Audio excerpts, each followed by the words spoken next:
murder as part of a coherent plan of people based upon their ethnicity and their religion. That's called genocide. Genocide. That's what it is. And now, even in our move to state what our vital interest is, this administration and others who support it are afraid to use the word. We're told we're not taking sides. I'm here to take sides. Mladic is a war criminal, the leader of the Bosnian Serbs. He is no better than Himmler. He is no better than Goebbels. He is a war criminal.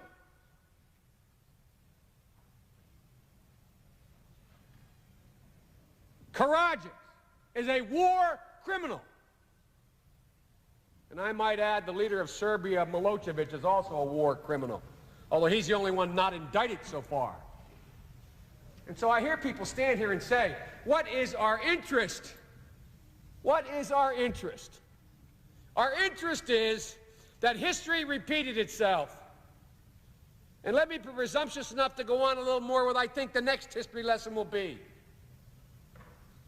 The Soviet Empire has collapsed. The good news.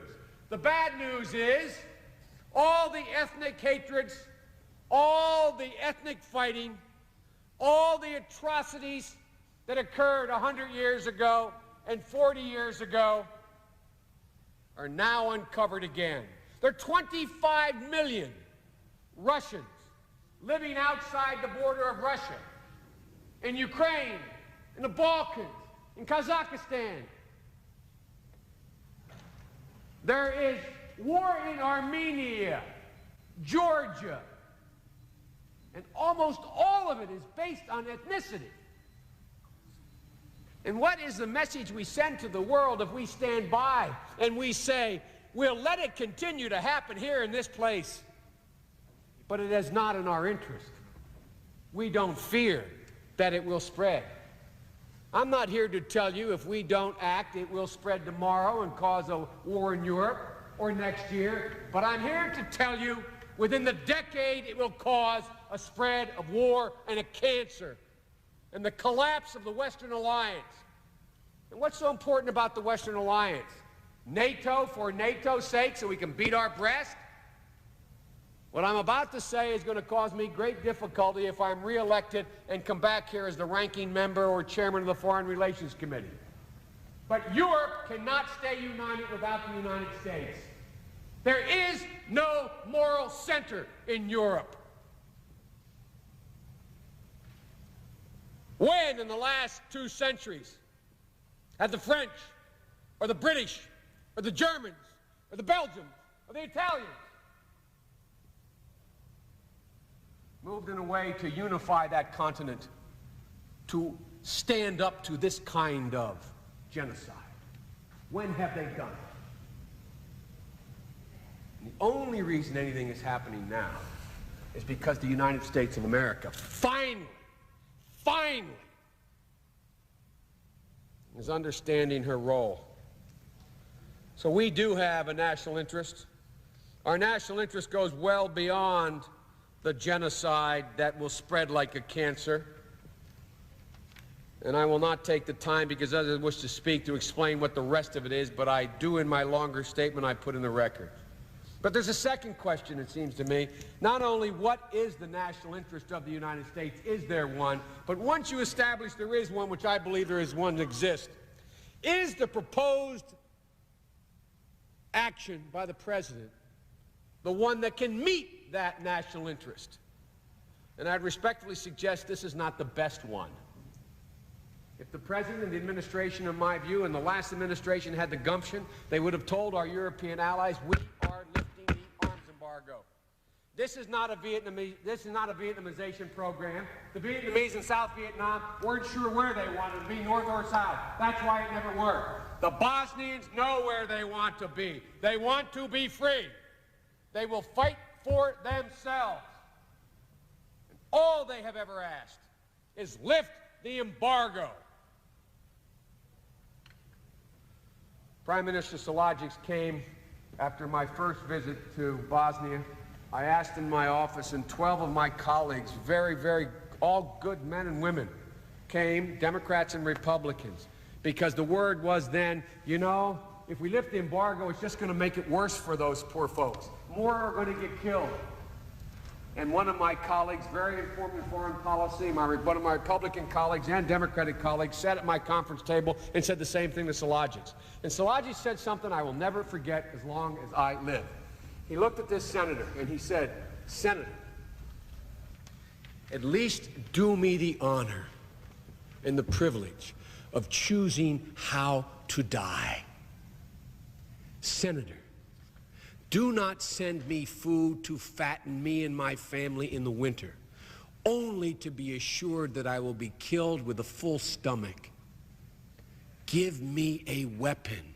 Let me defend myself, and have the good grace to let me choose how to die." He then went on to add, "I'm not asking for you to send a single American troop. I'm not asking for you to send a single American. Just asking you to lift this immoral embargo." Well, that's what should have been done. Because the only time, as a student of history of the Balkans, and I suspect I have read as much as almost anybody in here, at least I've tried my best. I've gone there twice. I've spoken with everyone I could speak to. The last two Balkan wars, the only time they end is when all parties conclude they cannot achieve any more on the ground than they can at the peace table. But events have overtaken us, and the event that has overtaken us is called Dayton. And one of the things that bothers me most, I say to my friends here in the Senate, both men of experience, is the part I don't like about being senator is when presidents don't get it right, we don't get to make the best choice. We get to choose among bad choices. And it's that old thing about the Hobson's choice. Two bad choices, no choice at all. The best choice would be lift the embargo, provide air cover while it's being done, and let the Bosnian government establish itself, because Serbia has already lost. Milosevic has no interest in continuing because he's a pariah in the Western community. Have the War Crimes Tribunal go forward and let it be settled.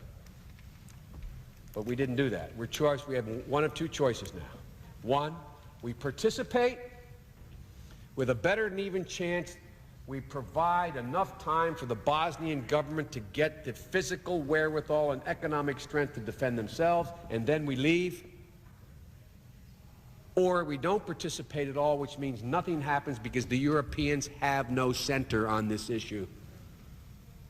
Nothing will happen except the embargo will be on, the genocide will continue, our interest will be badly damaged, the cancer will spread, and my son may not go to Bosnia today, but he may be in Eastern Germany in 8 years. My grandchild may not be in Bosnia today, but they will be in Europe fighting a war 15 years from now. And so, given the choices, I support this resolution. I support it because we do have a vital national interest, and we do have a moral rationale for our engagement. And let me conclude, because others are waiting, by saying the following. If we thought we had a moral interest, a national interest in restoring the Emir of Kuwait to the throne, restoring the Emir of Kuwait to the throne, God bless his soul, to send 500,000 troops there, tell me why we don't have a moral interest in stopping what was international aggression by Serbia, crossing the Drina River into a UN-recognized country, and participating in fomenting genocide. In Kuwait, we had to come up with a single example of one young woman who was raped and beaten, who turned out not to be true, to enrage people about the awful things Saddam Hussein was saying. And here we have mass graves. I visited with Bob Dole a hospital in Sarajevo. You know who was in the hospital? 7 children. You know why there were only 7 children? Because the Serbs sit in those hills, and they have as a campaign of terror the maiming of children. Walk with me through Sarajevo streets and see draped across the roads blankets and sheets. I thought it was the Lower East Side in 1919 in New York. And I asked why. You know why they're there? To take off the line of fire from Serbian snipers shooting children. We pretended it didn't happen. Ask Bob Dole. We stood beside a beautiful raven-haired child who looked at us as we spoke, and the neurosurgeon said, the reason she's not turning is she has no sight. He turned her head. The bullet had gone through the back of her head, severed the optic nerves, and came out the other side. There were 7 children in that hospital. Nobody else. And it was a planned campaign by Mladic and the Serbs to terrorize the Muslim community. So let me tell you, if your moral center is oil, I understand you. If your moral center is humanity, there is no comparing the restoration of the Emir of Kuwait with the ending of genocide in Bosnia. But the only exit strategy, I say, Mr. President, there's only one. And I hope the President, with all due respect, understands it and commits. Only one exit strategy. That is, we will not be able to leave unless with Bob Dole, Joe Biden, Lieberman, a whole bunch of others, insist it be in this resolution. And that is that the Bosnian government is armed and prepared to defend itself, because that is the ticket home for Americans. So I thank my colleagues for the time. There is a moral reason for this. There is a U.S. interest. It's not the best way to do it, but as senators, we only get to choose among the bad ways offered to us. It is worth doing. In this Christmas season, as I saw off the first group to go to Bosnia from Dover Air Force Base, the only thing I could think to say was, thank you.